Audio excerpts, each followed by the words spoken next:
25 ఏండ్ల అనుభవం ఉన్నది. ఇప్పుడు ఈ ఎన్నికల్లో, ఈ బై ఎలక్షన్స్‌లో కాంగ్రెస్ పార్టీ అధికారంలో ఉన్నది.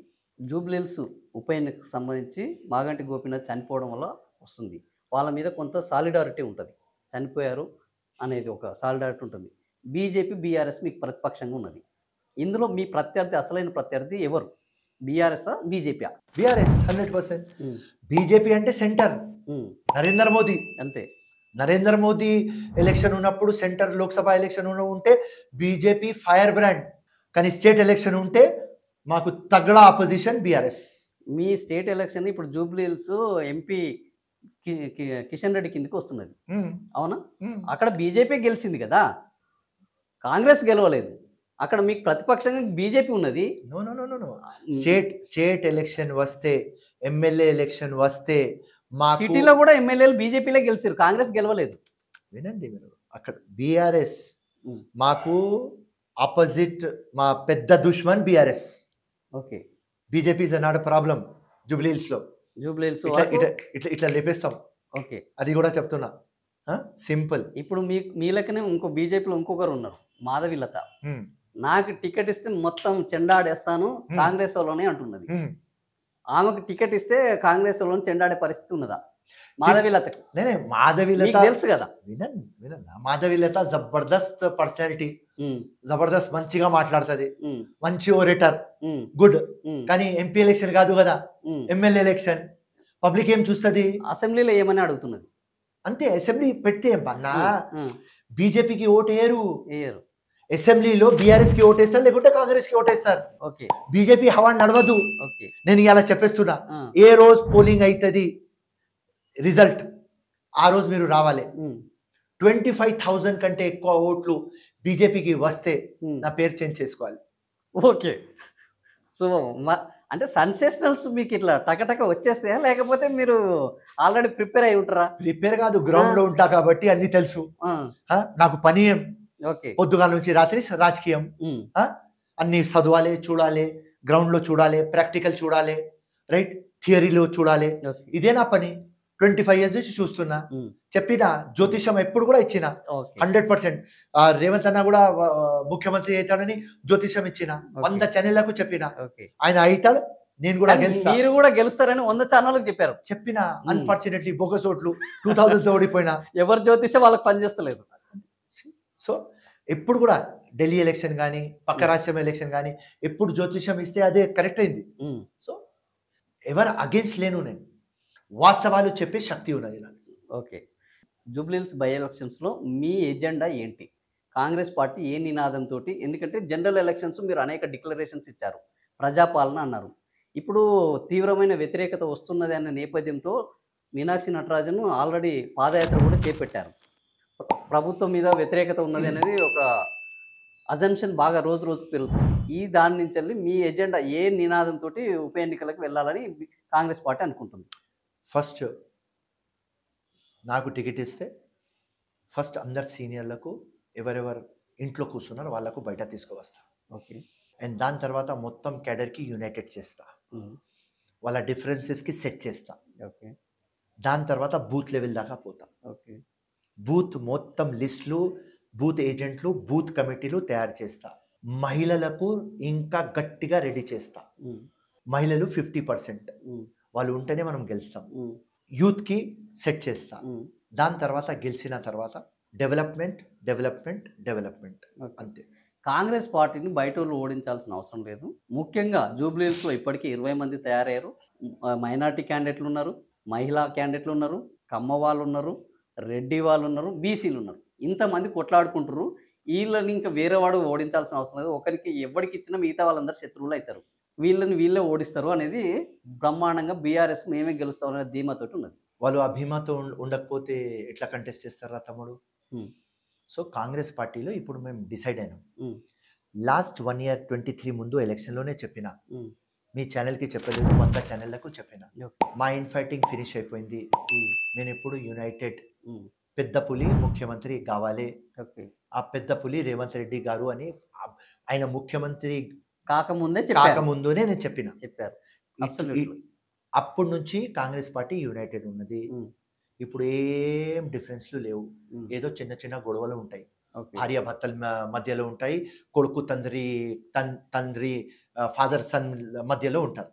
So that is not a problem. So నేను ఏం పెట్టినా ఎవరెవరు ట్రై చేయాలి అందరు ట్రై చేయండి, కానీ ఎవరికి గెలిస్తే మనం అందరం యునైటెడ్ ఉండి అతనికి గెలిపిద్దాం. కాంగ్రెస్ జెండా జూబ్లీహిల్స్లో పెడదాం. గ్రేటర్ హైదరాబాద్కి ఇది వెరీ ఇంపార్టెంట్ అని చెప్పినా కదా. సేమ్ ఫండా అందరు ఫాలో చేస్తారని మీ ఛానల్ ముందు చెప్తున్నా. 100% నాకు నమ్మకం ఉంది. Super, fantastic. ఇప్పుడు దానం మీరు ఇంతకుముందు చెప్పారు, ఇంకో 10 ఉప ఎన్నికలు రాబోతున్నాయి.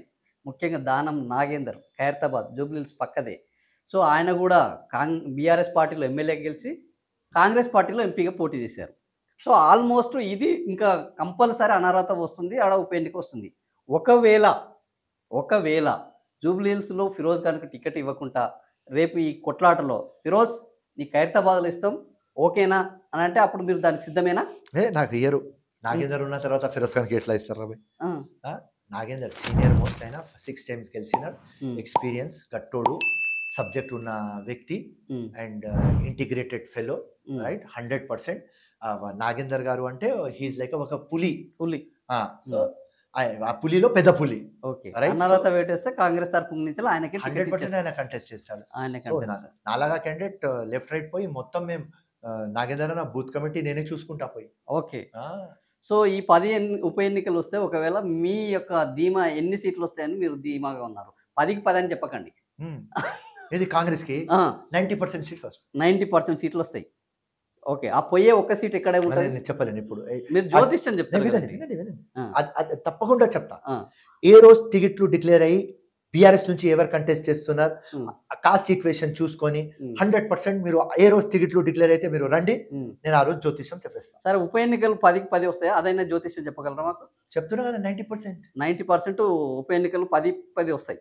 10 అయితే 90% మేము గెలుస్తాం. 10 సీట్లకు 10 సీట్లు అనర్హత పడుతుందని మీరు ఏమన్నా జ్యోతిష్యం చెప్పగలరా?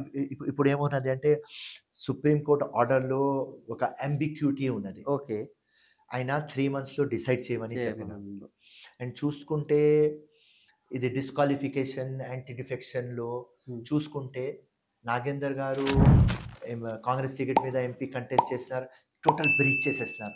కడియం శ్రీహరి గారు వాళ్ళ డాటర్ కోసం టోటల్ బ్రీచ్ చేసేస్తున్నారు. వేరే వాళ్ళు మేము బీఆర్ఎస్లోనే ఉన్నామని డ్రామా చేస్తున్నారు. సో కొద్దిగా అంబిక్యూటీ ఆ కన్ఫ్యూషన్లో ఉన్నది.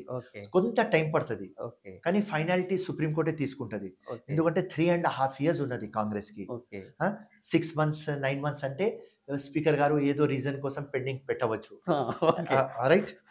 అండ్ ఇది సుప్రీంకోర్టు ఫస్ట్ టైం ఇది ల్యాండ్ మార్క్ జడ్జ్మెంట్. సుప్రీంకోర్టు ఇట్లా చీఫ్ జస్టిస్ వచ్చి వాళ్ళ కాన్స్టిట్యూషనల్ పవర్స్కి రైట్ వాళ్ళు ఎన్క్రోచ్ చేసినారు. అంటే చాలా గట్టిగా. ఎందుకంటే నేను చిన్నప్పటి నుంచి లోవర్ కోర్ట్ కానీ సెషన్ కోర్ట్ కానీ హైకోర్టు కానీ సుప్రీంకోర్టు మీద నాకు చాలా అవగాహన ఉన్నది. సో ఇది అన్ని చూసినా కాబట్టి ఇప్పుడు ఇది ల్యాండ్ మార్క్ జడ్జ్మెంట్. కానీ ఆ ల్యాండ్ మార్క్ జడ్జ్మెంట్ కూడా కంప్లీట్ ఇయ్యలేదు. అంబిగ్యూటీ ఉన్నది. సో మళ్ళీ మెల్క పెట్టారు.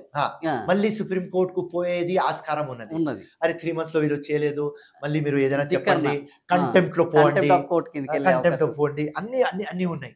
సో అది ఒక సాడ్ పొజిషన్ ఉంటుంది. కంటెంప్ట్ లో పోతే ఒక కాన్స్టిట్యూషనల్ పవర్ లో ఉన్న స్పీకర్ కి కంటెంప్ట్ లో జ్యుడిషియరీ వర్సెస్ ఎగ్జిక్యూషన్ ఒక కాంట్రాడిక్షన్ ఉన్నది. సో ఇది హెల్తీ కాదు. It is not healthy. So ఎప్పుడైతే నాకు తెలియదు, కానీ ఎప్పుడైనప్పుడు టికెట్లు డిక్లేర్ అయిన తర్వాత మీరు రావాలి. ఆదినారాయణ రావు గారు కాదు కదా, ఆదినారాయణ రావాలి, అడగాలి, జోస్యం చెప్పాలి, చెప్తాను, అది నిజం కావాలి. సో ఇంకా లాస్ట్ జిహెచ్ఎంసీలో ఈరోజు కాంగ్రెస్ యొక్క ప్రెజెన్స్ చాలా తక్కువ ఉన్నది. రేపు జిహెచ్ఎంసీ ఎలక్షన్స్ కూడా రాబోతున్నాయి. జిహెచ్ఎంసీ ఎలక్షన్స్లో ఇది నా అజంప్షనే, మేయర్ అభ్యర్థిగా ఫిరోజ్ ఖాన్ వెళ్తే ఈ అసెంబ్లీని వదిలేసి జిహెచ్ఎంసీకి వెళ్ళి కార్పొరేటర్గా పోటీ చేసి మేయర్ అయ్యే అవకాశం ఉందా? హైకమాండ్ డిసైడ్ చేస్తే అది కూడా ఎస్ అంటే మీరు ఒప్పుకుంటారా? కంటెస్టింగ్ అంటే ఎస్, కార్పొరేటర్ కైనా సరే yes. Okay, contesting. Okay, public నుంచి ఓటు తీసుకున్న తర్వాత నీకు ఎవరు ఆపలేరు తమ్ముడు, ఆపలేరు. దట్స్ ఏదైనా నామినేటరీ తీసుకున్న తర్వాత నువ్వు నామినేటెడ్ వద్దు, నువ్వు ఒర్రలేవు. నీ మొత్తం క్యారెక్టర్ కి ఫినిష్ చేయాలి. అది ఎలక్షన్ కాబట్టి దాంట్లో పవర్ ఉంటుంది. So I'm ready. So nominated వద్దు, కార్పొరేటర్ ఇచ్చినా కూడా నేను మేయర్ కావడానికి సిద్ధం. ఎస్. సో ఇది okay. So nice. Thank you. Thank ఇది ఈరోజు ఫిరోజ్ ఖాన్ మొత్తం తన రాజకీయ భవిష్యత్తును మొత్తం విప్పి ఓపెన్‌గా చూపెట్టారు. కాంగ్రెస్ పార్టీలో ఉన్న ప్రజాస్వామ్యమే దాని బ్యూటీ. కాంగ్రెస్ పార్టీలో జూబ్లీ హిల్స్‌లో ఎవరికి టికెట్ ఇచ్చినా సరే వాళ్ళ గెలుపు కోసం పనిచేస్తాను. కానీ అది గెలిచేవాడికి ఇస్తే మాత్రమే పనిచేస్తాను. ఎవ్వడికి పడితే వాడికి ఇస్తే పని చేయము. ఇది అధిష్టానం నుంచి రావాలి. పొన్నం ప్రభాకరో ఇంకో ప్రభాకరో చెప్తే మాత్రం ఒప్పుకునేది లేదు.